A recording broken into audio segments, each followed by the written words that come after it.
À cette journée de l'élevage, avec moi sur ce plateau, Dr Mabouba Diagne, ministre de l'élevage, de la souveraineté alimentaire et de l'agriculture.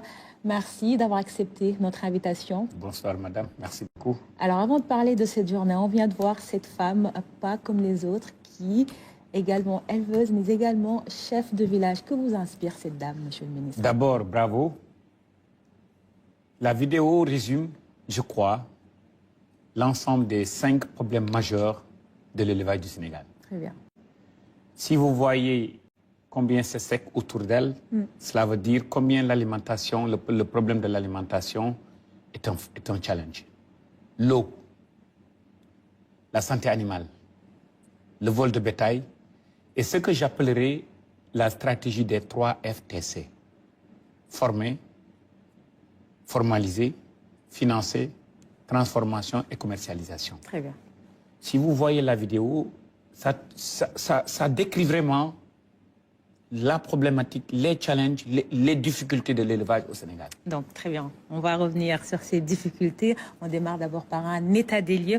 Où en est aujourd'hui notre pays en matière de production animale, en référence à votre thème de cette journée, je rappelle, qui est la valorisation des produits d'origine animale, un simulateur pour la souveraineté alimentaire. D'abord, en termes de souveraineté et d'autosuffisance en viande rouge, mouton de Tabaski et autosuffisance en lait. Le pays a besoin dans l'ordre de 2,1 millions de moutons pour être autosuffisant pour la Tabaski. Aujourd'hui, nous en importons 250 000.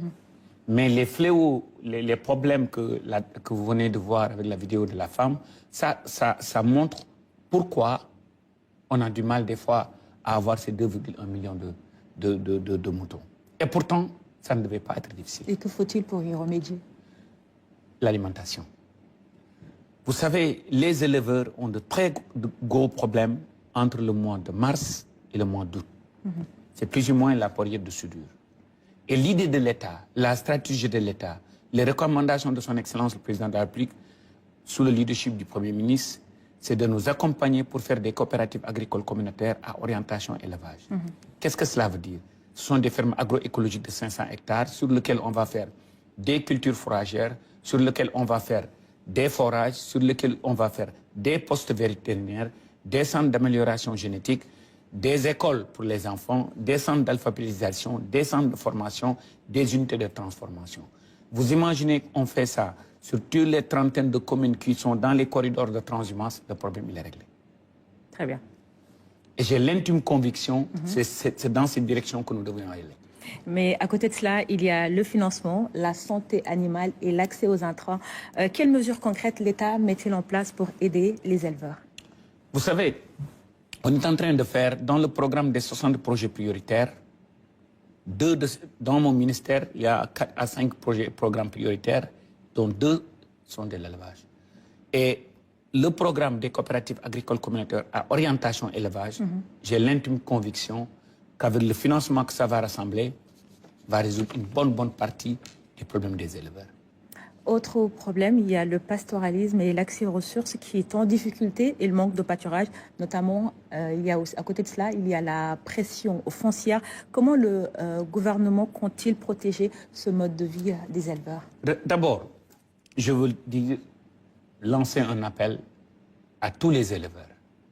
Je confirme ici publiquement que le ministère, sous le leadership de son Excellence Président de la République, nous allons non seulement accompagner le pastoralisme, parce que le pastoralisme, c'est grâce à eux qu'aujourd'hui, nous avons de la viande moins chère, nous avons du lait moins cher.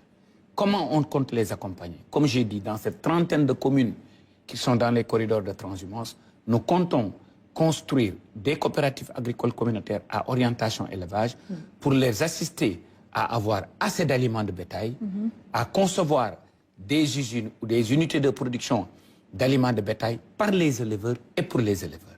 Et là, qu'est-ce que vous faites?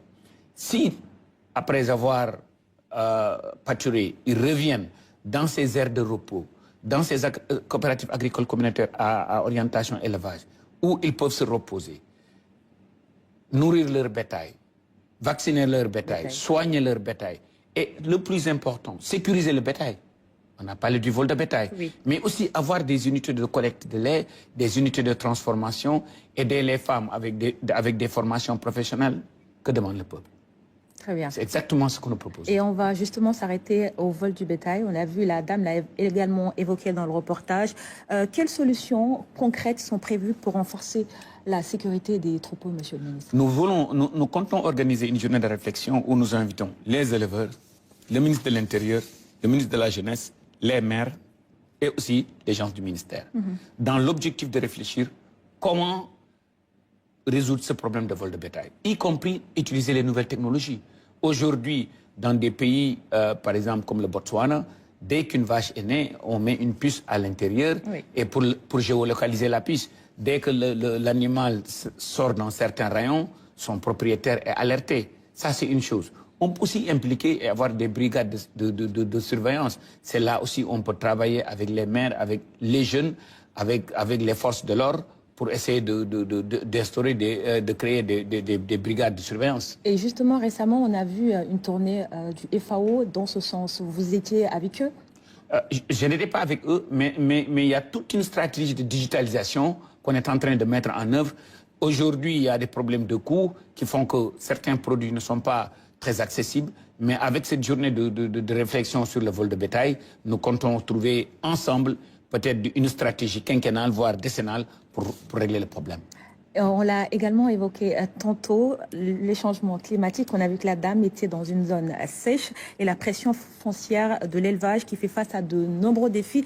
Comment aujourd'hui l'État accompagne-t-il ces éleveurs? D'abord, permettez-moi de faire un petit rappel. Allez-y. En 1969, le président Senghor avait créé le ranch de Doli. C'est 87 500 hectares clôturés par un mur de 120 km, hauteur d'1 mètre, 3 forages. Et la vision du président Senghor était de créer une réserve pour sauvegarder le bétail national. Aujourd'hui, vous imaginez une coopérative agricole communautaire de 20 000 hectares. Ça, c'est la base. Sur les trentaines de communes qui vont le long des corridors de transhumance, faire des coopératives de 500 à 1000 hectares, plus la grande base de 20 000 hectares sur Doli, on règle le problème. Très bien. L'alimentation est réglée, l'eau est réglée, et avec ces postes vétérinaires, une bonne partie du problème est réglé, y compris même le vol de bétail. Et comment comptez-vous, à travers toutes ces mesures que vous allez prendre, dialoguer avec ces éleveurs pour que tous ces besoins répondent à leurs attentes? L'ingénierie sociale. Nous ne faisons rien dans le ministère sans pour autant discuter avec les éleveurs, prendre leur contribution. C'est de la co-construction. Très bien. Nous allons construire, concevoir la stratégie de l'élevage ensemble avec les éleveurs. Et monsieur le ministre, avant de nous quitter, à long terme, quelles sont les ambitions de notre pays pour faire du Sénégal un leader en matière d'élevage et de transformation des produits? Pour le lait d'abord, le Sénégal importe 100 millions d'euros de lait. C'est l'équivalent de 65 à 70 milliards. D'après les experts, c'est 300 millions de litres de lait. C'est 55 000 vaches laitières, 20 000 hectares.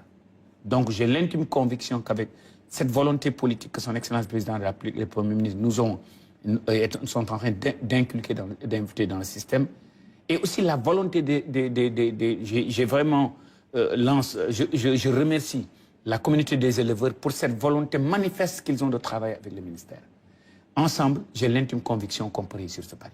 Très bien. Donc, on va, avant de terminer, votre message à l'endroit des éleveurs, parce qu'on a vu dans un des éléments qui passait dans nos journaux que vous lancez une forte mobilisation pour ce samedi à Kaolack. D'abord, c'est tous les éleveurs du Sénégal qui sont invités. C'est une occasion pour vous de rencontrer son Excellence le Président de la République, de lui soumettre vos doléances, de parler directement face à face, sans intermédiaire avec le Président de la République, et surtout ce que j'appelle la déclaration de Kaolack. Où, sur cette déclaration, les éleveurs, sans intermédiaire, vont dire à son Excellence le Président de la République, voici ce que nous voulons, voici comment nous comptons construire avec le ministère pour délivrer dans les 50-10 ans à venir une autosuffisance, non seulement en viande rouge, en mouton de tabaski, et aussi en produits laitiers. Merci beaucoup, Monsieur le ministre. Merci. Et belle fête de l'élevage ce samedi. Je Merci. rappelle que la journée de l'élevage